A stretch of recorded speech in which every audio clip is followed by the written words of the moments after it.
Alright, I'm doing a bite check on my piso. I'll start from the front and work my way back. I got kink linx bars, the shadow stem, shadow attack I think, Eastern Hawkeyes with a custom front rim, macneil dub wheel with just a plain hub.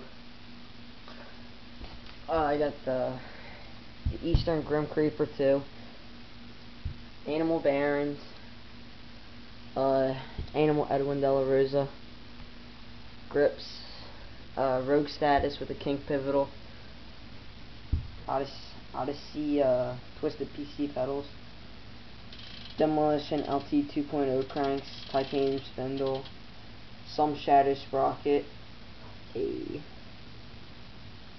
stolen shackel chain, custom back rim macneil dub hub, and or primary cassette with lime green shadow spokes and a purple alloy nipples on a shadow orbis.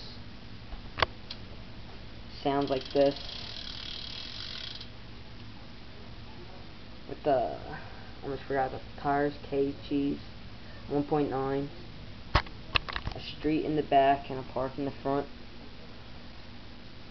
And yeah, that's pretty much it. It's 16 pounds. It's 2,000 into it. Maybe a little bit more, I'm not sure, but that's it.